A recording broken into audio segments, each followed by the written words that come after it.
Boa tarde a todos da Sociedade Espírita Cristã Vinha de Luz. Meu nome é Almerinda Máximo. Eu faço parte do Grupo Espírita Teresa de Jesus, que fica à Estrada do Monteiro 142, aqui em Campo Grande.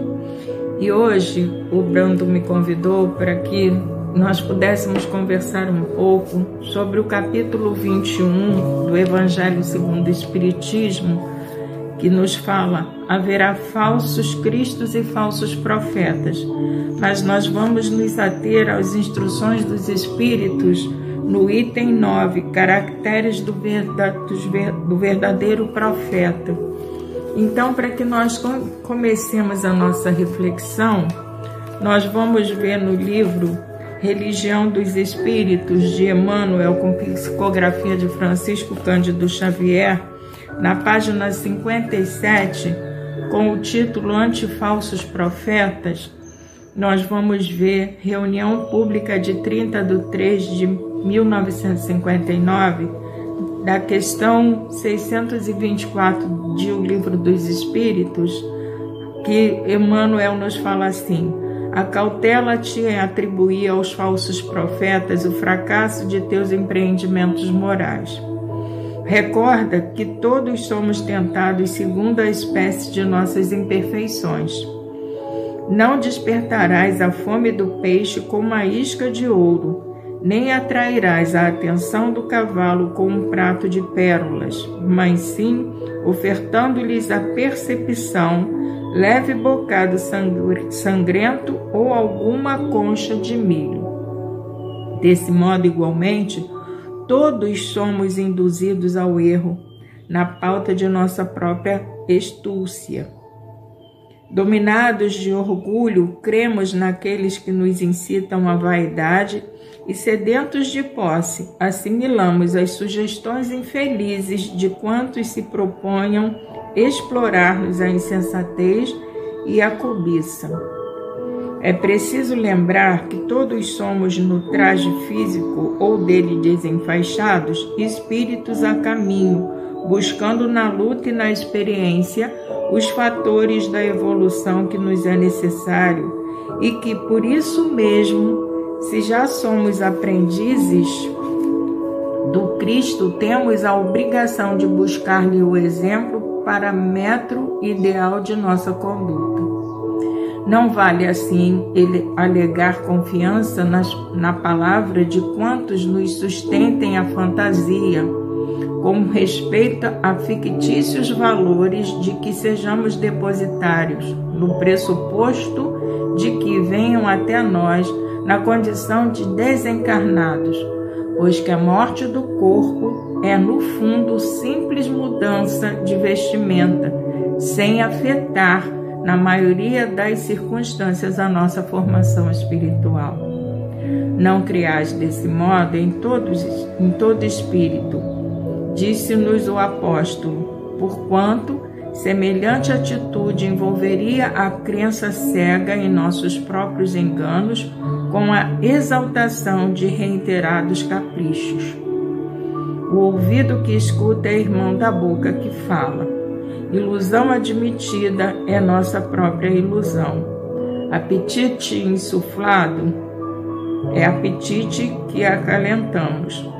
Mentira acreditada é a própria mentira em nós. Crueldade aceita é crueldade que nos pertence. De alguma sorte, somos também a força com a qual entramos em sintonia. Procuremos, pois, o Mestre dos Mestres como sendo a luz de nosso caminho, e cotejando com as lições dele, avisos e informes, mensagens e advertências que nos sejam endereçados desse ou daquele setor de esclarecimento, aprenderemos sem sombra que a humildade e o serviço são nossos deveres de cada hora, para que a verdade nos ilumine e para que o amor puro nos regenere, preservando-nos, por fim, contra o assédio de todo o mal. Então, meus irmãos, diante dessa reflexão que a página nos traz, nós vamos fazer a nossa prece inicial, agradecendo o Senhor por essa oportunidade de trabalho mais uma vez na Seara do Cristo Jesus. Abençoa-nos, Senhor, a toda a humanidade. Fazei com que tenhamos força, coragem e resignação para seguirmos em frente diante das adversidades da vida que nós mesmos escolhemos.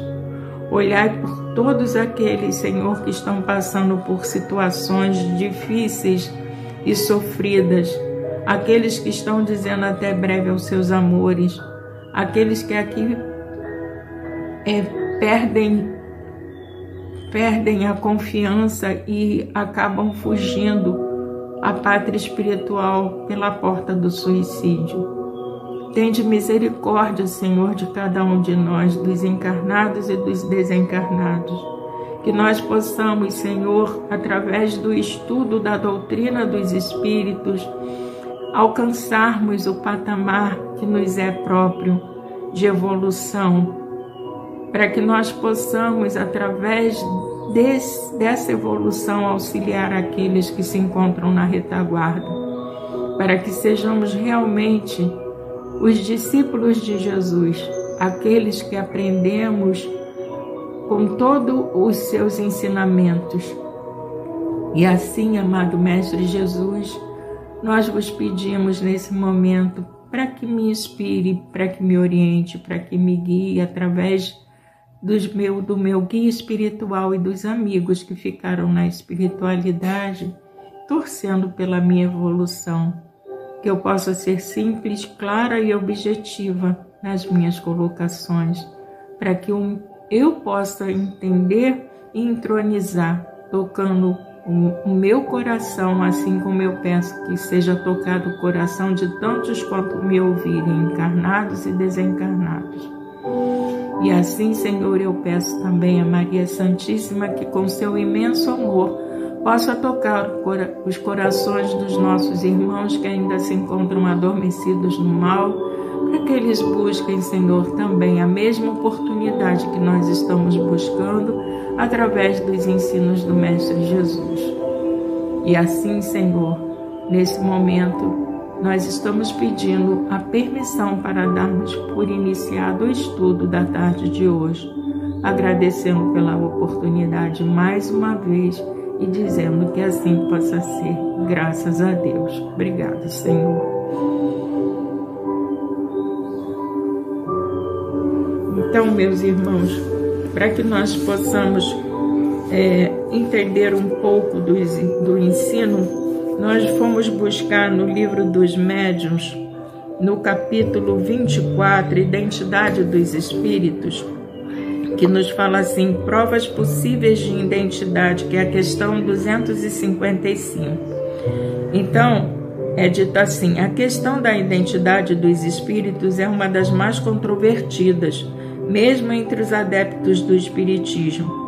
É que, com efeito, os espíritos não nos trazem um ato de notoriedade, e sabe-se com que facilidade certos deles tomam nomes emprestados. Assim, depois da obsessão, é uma das maiores dificuldades do espiritismo prático. De resto, em muitos casos, a identidade absoluta é uma questão secundária e sem importância. A identidade do espírito de personagens antigas é mais difícil de se contestar. Com frequência mesmo impossível e se reduz a uma apreciação puramente moral. Julgam-se os espíritos como os homens pela sua linguagem. Se um espírito se apresenta sob o nome de Fénelon, por exemplo, e diga trivialidades e puerilidades, é bem certo que esse não pode ser ele. Mas se não diz senão coisas dignas do caráter de Fénelon, é que este não desaprovaria, senão uma prova material, pelo menos toda a probabilidade moral de que deva ser ele, ou então um espírito a quem ele designou que viesse trazer a mensagem que ele tinha para nos passar. E o capítulo, no caso aqui 21, no item 9, das instruções dos Espíritos, quando nos fala de caracteres do verdadeiro profeta, aí nós fomos ver, profetas são aqueles que anunciam os desígnios de Deus, que prediz os acontecimentos por inspiração de Deus, né? E começa assim: desconfiai dos falsos profetas. É inútil em todos os tempos essa recomendação, mas sobretudo nos momentos de transição em que, como no atual, se elabora uma transformação da humanidade. Por que então uma multidão de ambiciosos e intrigantes se arvoram em reformadores e messias? Então a gente tem visto realmente, né, nos dias de hoje, como tem aparecido pessoas se dizendo emissárias de Deus e apavorando as pessoas, não levando a esperança, não levando o conselho digno de um profeta real, né? Aqueles profetas, porque toda a história da humanidade, Deus nos enviou vários profetas, e entre aqueles que mais se destacaram estão Isaías, Daniel, Jeremias e Ezequiel. Mas são muitos outros que a gente olha na Bíblia e a gente vê, de tempos em tempos, Deus mandou algum espírito que nos trouxesse mensagens positivas, nos alertando para o caminho que nós teríamos que tomar, para os cuidados que nós teríamos que ter, para que nós pudéssemos alcançar realmente a nossa evolução. Então, no Antigo Testamento a gente encontra muitos profetas, muitos, e não dá para que a gente descreva aqui cada um deles, mas esses são os principais: Isaías, Daniel, Jeremias e Ezequiel. E a gente sabe, né, que Deus faz tudo para que nós evoluamos, para que nós consigamos superar as nossas deficiências através do exemplo do Cristo, principalmente, né, que exemplificou a partir do momento do seu nascimento até a sua missão, né, lá no madeiro, quando ele pede a Deus que nos perdoe, porque nós não sabíamos aquilo que nós estávamos fazendo. Foi um exemplo de amor por todos aqueles que o prejudicaram, por todos aqueles que fizeram com que ele fosse ao madeiro. Então nós temos que nos lembrar sempre do exemplo do Cristo. Então nós temos visto muitas barbáries que estão acontecendo, e as pessoas com a necessidade de estarem ligadas a Deus, né, a Jesus, com saudade de Jesus mesmo, elas acabam acreditando naquilo. Muitas dão todo o seu dinheirinho, que é tão pouco, nas mãos desses nossos irmãos equivocados ainda. E assim são muitas as situações que nós temos visto, mas que nós, né, que já buscamos o esclarecimento dentro dos ensinos do Cristo, nós temos por obrigação auxiliar a esses nossos irmãos, não com agressividade, mas sim através do nosso exemplo e com amorosidade. E dando continuidade aqui, é contra esses impostores que se deve estar em guarda, correndo a todo homem honesto o dever de os desmascarar. Perguntareis sem dúvida como reconhecê-los. Aqui tendes o que os assinala. Somente a um hábil general capaz de o dirigir se confia o comando de um exército. Tem que estar preparado para isso, né? Não pode ser qualquer pessoa que vá à frente de um exército, organizar e fazer com que a tropa faça o seu melhor. Tem que ser alguém que tenha o preparo necessário, e Deus não é como nós, né? Deus tem toda a organização, Deus tem todo o propósito necessário, então certamente Ele enviará espíritos que possam nos auxiliar e que não falhem nas suas missões, né? E não qualquer espírito que ele ache que não tem condições, ele não vai fazer com que esse espírito tenha a responsabilidade de guiar a humanidade. Então, dando continuidade, julgais que Deus seja menos prudente do que os homens? Ficais certos de que só confia missões importantes aos que ele sabe capazes de as cumprir, porquanto as grandes missões são fardos pesados que esmagariam um homem carente de forças para carregá-los. Em todas as coisas, o mestre há de sempre saber mais do que o discípulo para fazer que a humanidade avance moralmente e intelectualmente. São precisos homens superiores em inteligência e em moralidade. Por isso, para essas missões são sempre escolhidos espíritos já adiantados que fizeram suas provas noutras existências, visto que, se não fossem superiores ao meio em que têm de atuar, nula lhes resultaria a ação.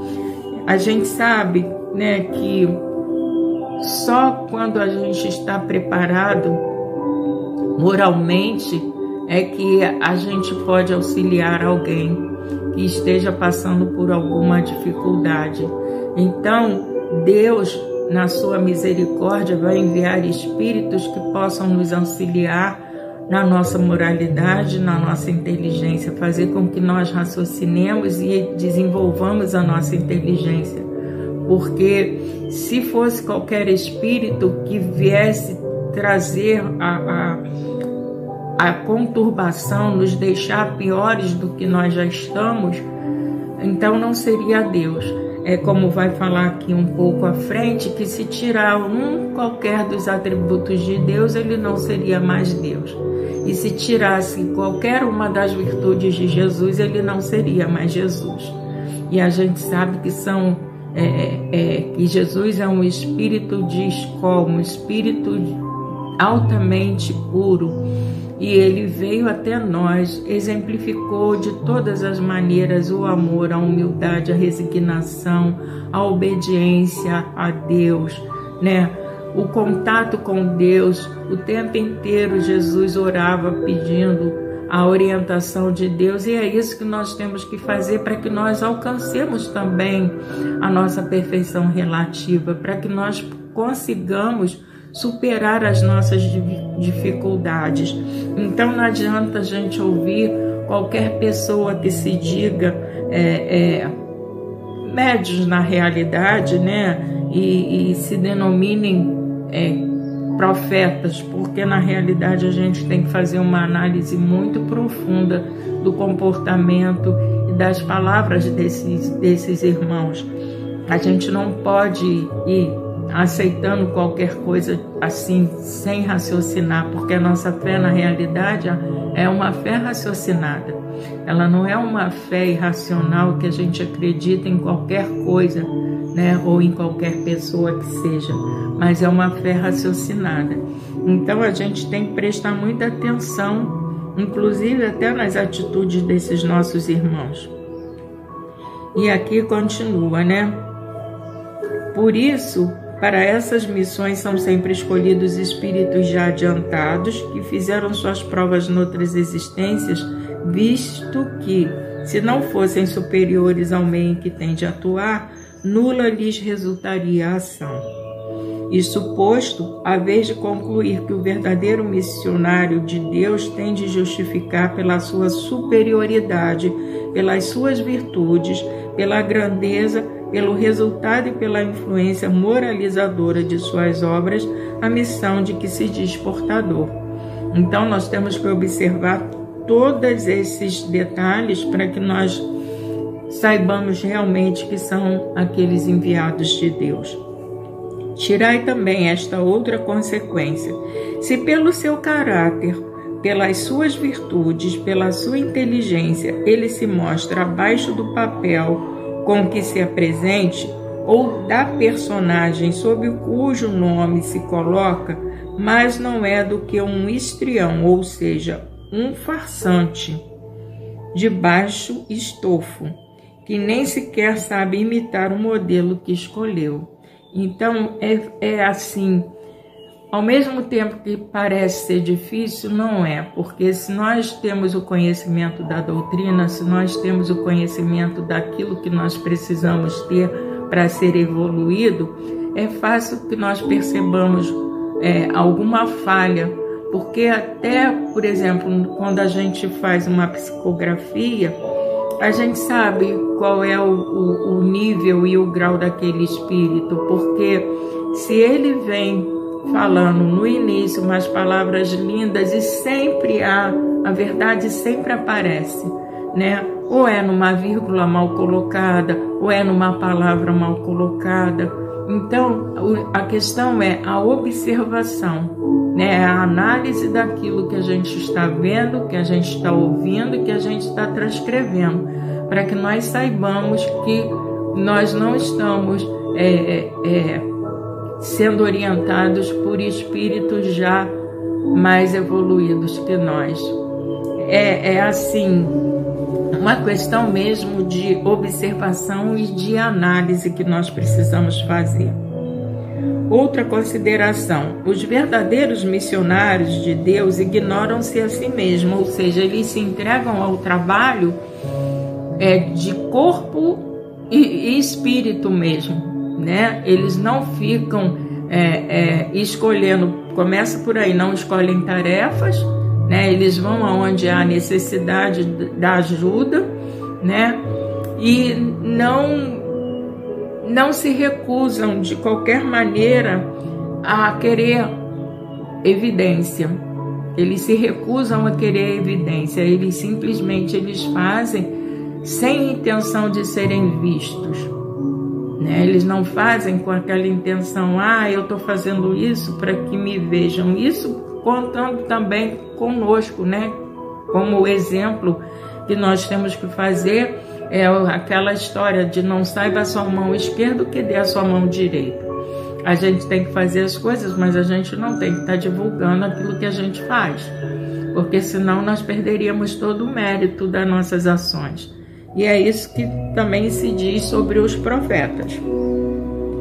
Aí, continuando aqui, desempenham a missão a que foram chamados pela força do gênio que possuem, secundado pelo poder oculto que os inspira e dirige a seu malgrado, mas sem desígnio premeditado. Ele não premedita aquilo que ele vai fazer, ele simplesmente faz.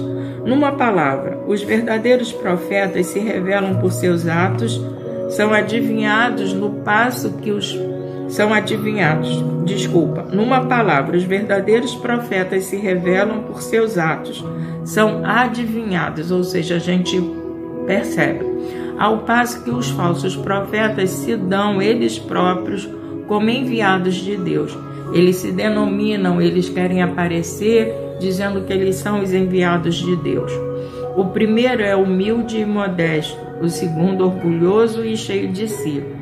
Fala com altivez e, como todos os enganadores, né, os falsos, parece sempre temeroso de que não lhe deem crédito. Ou seja, ele quer fazer e ele quer que as pessoas o aplaudam, né, que as pessoas acreditem cegamente naquilo que eles estão falando, sem uma análise, sem um raciocínio de que se estão certos ou não estão, né? Eles simplesmente tentam nos convencer daquilo que eles estão falando. Alguns desses impostores têm havido pretendendo passar por apóstolos do Cristo, outros pelo próprio Cristo, e para a vergonha da humanidade, hão encontrado pessoas assaz crédulas que lhes creem nas torpezas. Então a gente tem visto realmente, já há muitos anos a mídia divulgou lá, se não me engano foi em Niterói, que ele tinha uma certa quantidade de seguidores e ele os convenceu a se envenenarem, a se suicidarem. Então houve uma morte coletiva que chocou todas as pessoas, mas alguns sobreviveram e contaram, né? Puderam contar o que houve realmente, a influência que esse nosso irmão exerceu sobre cada um deles. E a gente também tem aquele que se denominava o Cristo, né, que andava com uns, entre aspas, discípulos. Na realidade eram discípulas. As mulheres andavam com ele, né, como se estivessem amparando naquelas necessidades que a gente sabe que Cristo não teve, né? Então, assim, a gente vê, e hoje esse homem, né, ele já foi preso, né? Ele já foi preso. Ele agora tem parece que no Paraná, ele tem uma fortaleza toda de muro alto com arame, tem uma guarita onde tem umas pessoas que ficam olhando quem se aproxima e quem não se aproxima, e ele está lá recluso.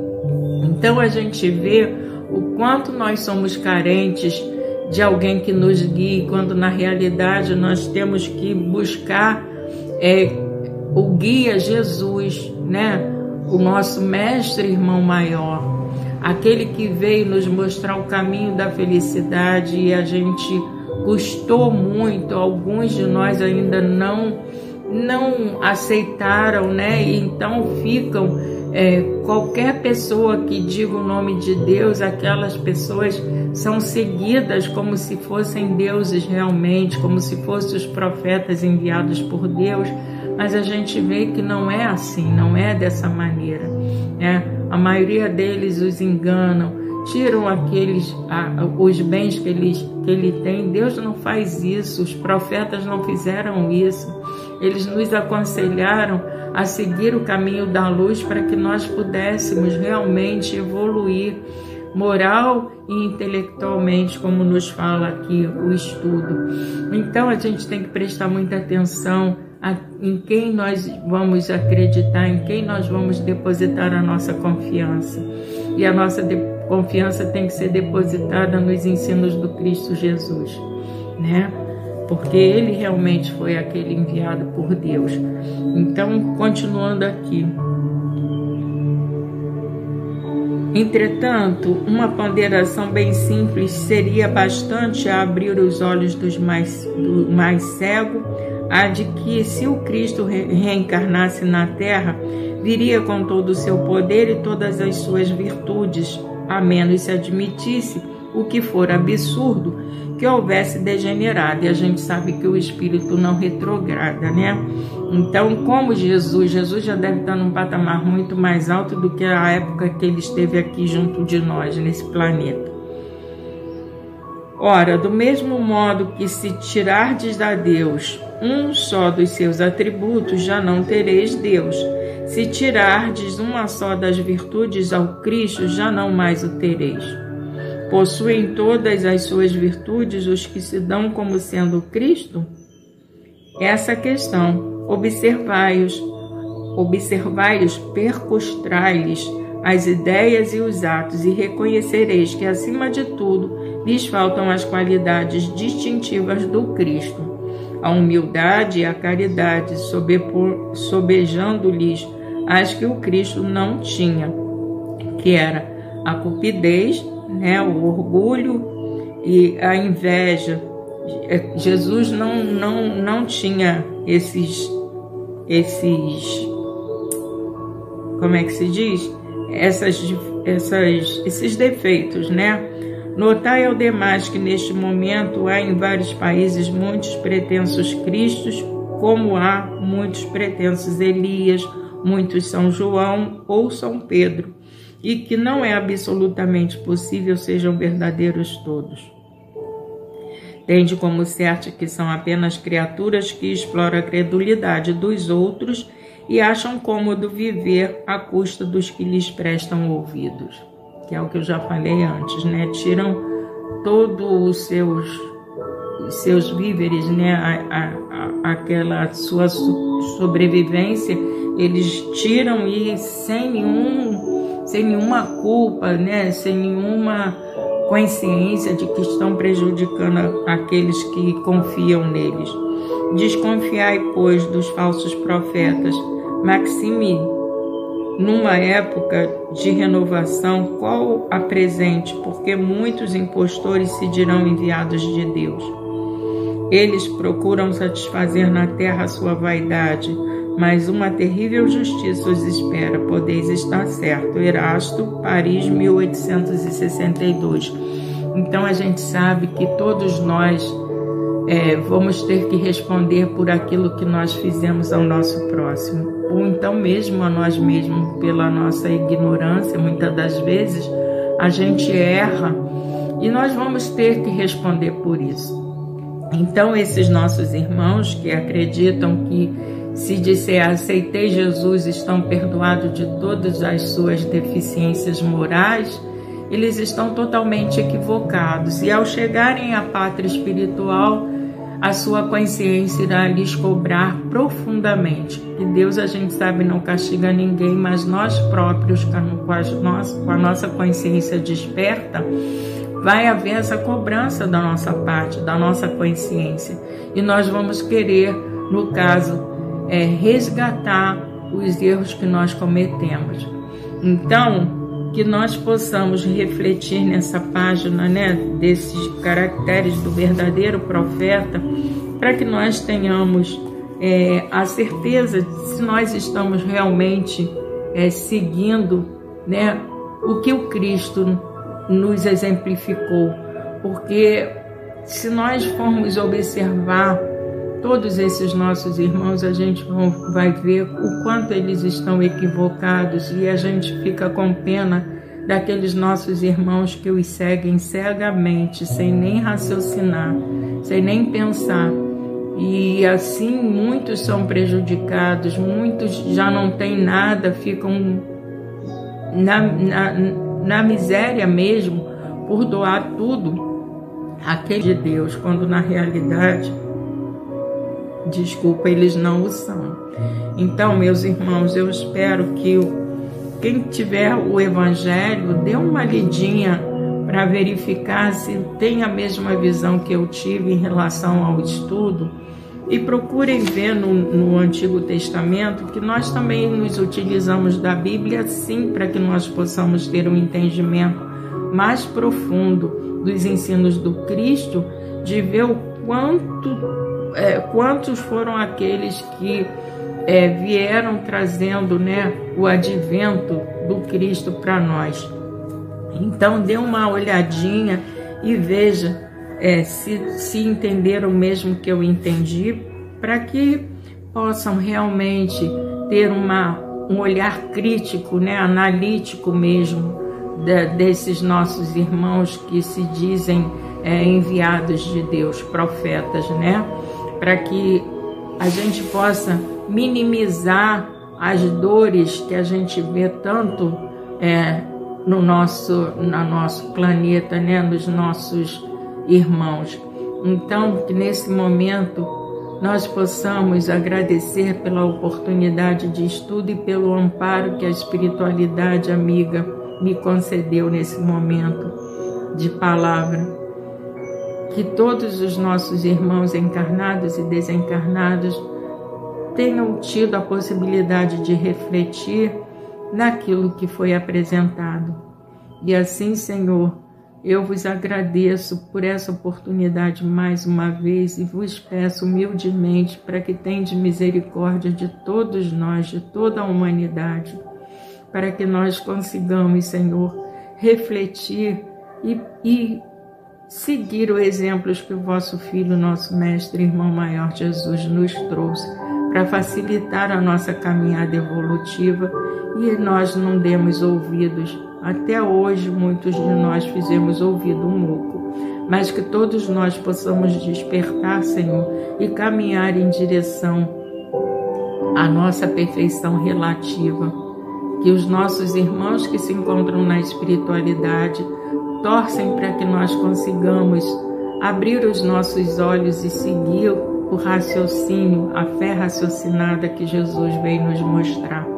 E assim, Senhor, Agradecidos estamos por essa oportunidade, ao meu guia espiritual, aos amigos que me acompanham, aos mentores da Sociedade Espírita Cristã Vinha de Luz, pelo amparo e o apoio durante o estudo. E pedimos, Senhor Jesus, que permaneça conosco em todos os momentos da nossa vida, hoje, agora e sempre, que assim possa ser. Graças a Deus. Obrigada, Senhor, mais uma vez.